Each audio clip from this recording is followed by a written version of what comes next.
Hello all, welcome to the Exposing Griefy YouTube channel. We are removing that stigma of grief one video at a time, and we're exposing it for what it truly is, which is a natural and healthy way of living and loving. Happiest of Octobers to you all. Earlier this year, I had written a blog post about the beauty that can be found in grief, and you can read it below if you're interested. We also need to leave room for the ugly that can show up in grief. So while grief experiences and journeys and all of that aren't all ugly, they also aren't all beautiful. So we want to make sure we're leaving space for both experiences. So in honor of the spooky season, I want to talk about some of the ugly or scary parts of grief. I'm going to highlight the 3 most common that I encounter in my work with clients. So let's dive in. One of the most common obstacles or fears or hesitancies that I'll hear around grief is doing the grief work. If you're not familiar with what doing the grief work means, check out my other YouTube video, Looking Behind the Grief Work Curtain. That'll break everything down for you. Yes, the link is below. It'll break everything down for you what grief work looks like and what that could possibly mean. If you are in a spot where it's like, I just can't, that feels like too much, I'm not ready for that yet, that's okay. Listen to that. Honor that. And I would encourage you to try and stay away from shutting that down, right? Closing in, not letting that grief come out at all. Mourning is a very important part of the grief process. That is the external expression of the grief, so it doesn't just stay inside. So that can look many different ways. It can be through music. It can be just allowing the emotions to be there. One of a very common thing that I'll have clients do if they're not ready to talk about it and actually do the work is journal or write about it. So I want to give you a couple of journal prompts to help you start exploring it without having to actually talk about it and express it. All right, do you have a pen and paper?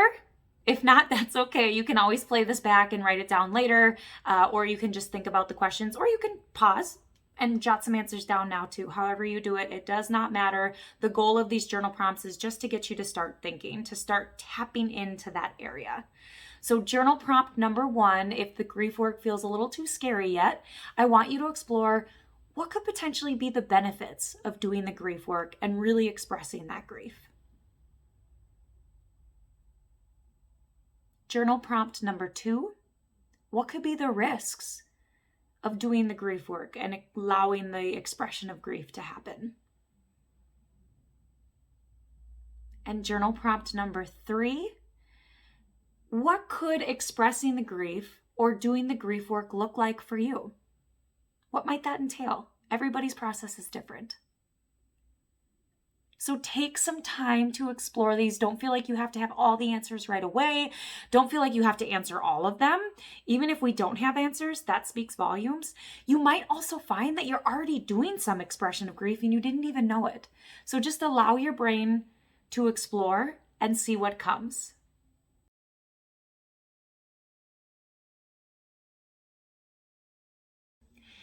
The second thing I want to make sure I highlight when talking about the ugly or scary parts of grief is this idea of, I don't want to talk about that part of it. So that refers to you're ready to do the grief work, you've been doing the grief work, and then you encounter this spot that you're like, well, nope, back it up.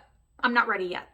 That's okay. That happens, right? So if you're on your own or you're with a therapist, explore that to a way that feels comfortable, right? The best way we can start exploring that is what is it about that part that makes you not ready to explore it?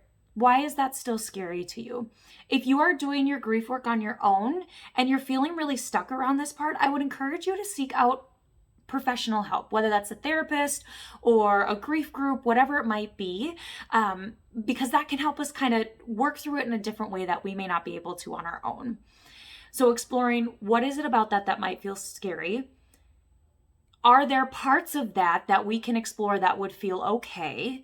And if you're working with the therapist, I would encourage you to explore different things that can be implemented in the therapy room to allow for more comfort and safety for you to start going to those places. Obviously, there's different things that we can incorporate, but the biggest thing is going to be do not push if you are not ready. I would encourage you to explore what is it about that part that you're not ready to talk about. And you'll get there. You will get to that point, I promise you. So if you're in a spot in your grief work, you're like, oh, not ready to talk about that. That's okay. Honor it and explore what's keeping you stuck there.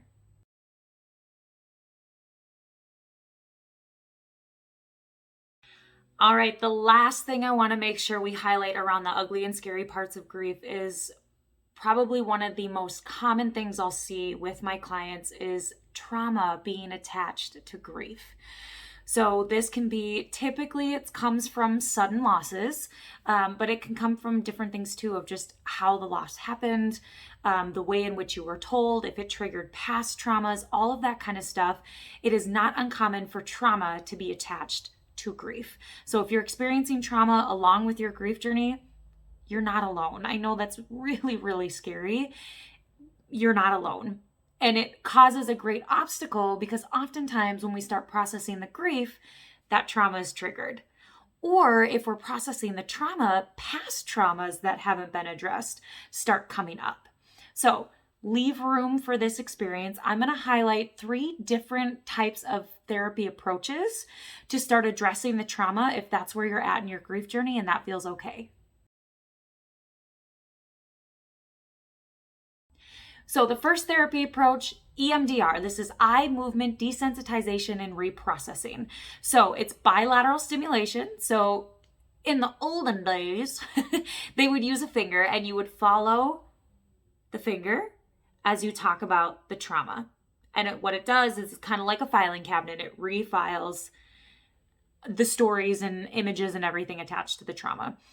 Typically now we have different stimulators. So typically they're little small things that you hold in your hand and they do just a very gentle vibration going from left to right. You get to pick the speed and that's your bilateral stimulation as you start talking about the grief. If you want to learn more about EMDR, I did put a link down below for you to learn more about what EMDR is and how you might get that process started.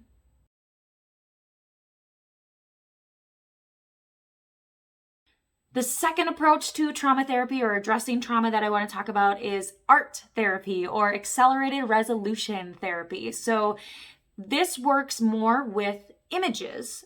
So what can be really nice for people is you don't actually have to talk about the trauma. You don't have to tell the story if you don't want to.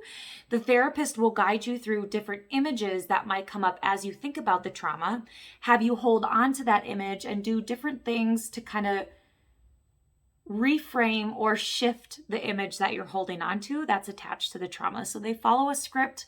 I've done this myself. It was very, very helpful. I did some tapping to kind of help ground me, but it's more image-based. And like I said, the bonus of it is you don't have to talk about the trauma if you don't want to.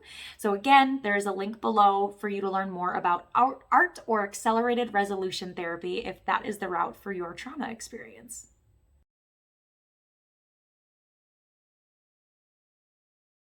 The last approach to trauma that I want to make sure I hit on is brain spotting. So a brain spot is a part in your brain or your story that gets stuck every time you process. So if you find that you have trauma attached to your grief or even in your grief that you keep going to this one spot and you can't move forward with it or you can't process it, brain spotting might be a good part for you. So the therapist walks you through kind of your experience. And when you hit that spot that you get stuck on, you stay there. And they do different things to help you work through that spot so you can keep moving through your story and your experience. So again, if you want more information on brain spotting, you can check out the link below. But this is another approach if this feels right for your journey. Okay, how are we feeling? We touched on some scary or ugly parts of grief. Did you resonate with any of these? Did you find any of the tools that we talked about helpful? Or are you excited to try any of them? I hope that this video has not only normalized some of the ugly or scary parts of grief that you might be encountering, but I also hope that you find the tools and skills that you have to start roughly exploring these helpful. Whether that's you're stuck in not wanting to do the grief work at all, or you've been doing the grief work, but now it's like, oh, I'm not going to that area. Or if you're noticing that there's some trauma attached to the grief work, whatever it is, I hope you're able to pull from this video to allow yourself to continue growing around that grief and learning how to carry the loss with you. It's a scary process and it's also a beautiful process. Make sure you honor it If you have questions for me, please do not hesitate to reach out. My information is always below for you. If you have not yet subscribed to the channel, please do so you don't miss any of the other content. I also have other resources, blog articles, I have a podcast. So it's out there. Please reach out if you need anything. Have a happy October and a happy Halloween if that's something you celebrate. And I will see you in November.